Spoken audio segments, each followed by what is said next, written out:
Consumer Protection Bureau cripples new rules for payday loans. The New York Times. Payday lenders won a major victory on Wednesday after the Consumer Financial Protection Bureau moved to gut tougher restrictions that were to take effect later this year.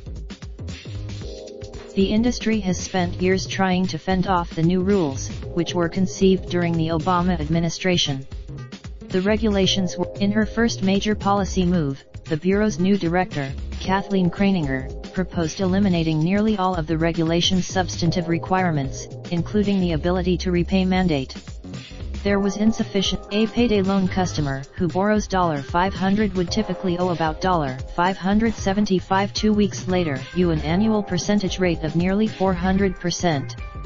If borrowers cannot, consumer advocates said the Bureau's reversal put the interests of businesses ahead of the public's.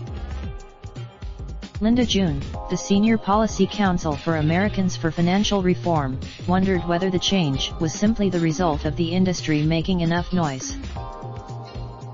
"It's not like the agency wrote the old rule on a whim," she said.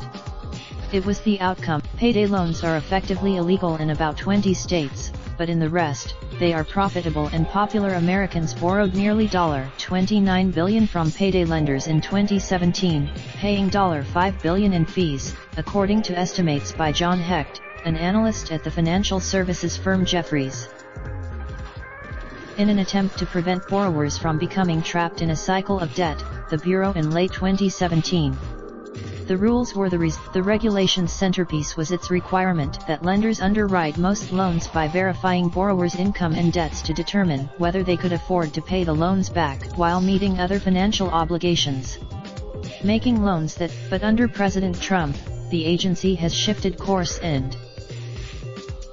In June, the Consumer Bureau's acting director, Mick Mulvaney, who is now Mr. Trump's acting chief of staff, and asked a judge to prevent the new rules from taking effect this year. On Wednesday, the Bureau said it would leave some lesser parts of the rule in place.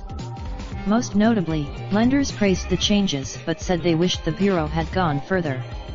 The community finance limits on payday lending will push consumers into dangerous, harmful alternatives, said Dennis Schall, the group's chief executive.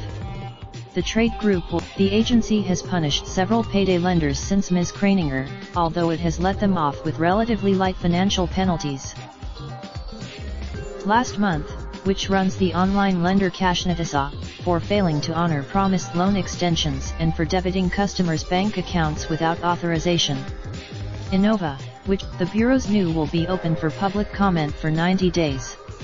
After that, Raindrop, drop top smoking, no cooking the hot pot. Fucking on your bitch, yeah, that. Looking up, open the park pot.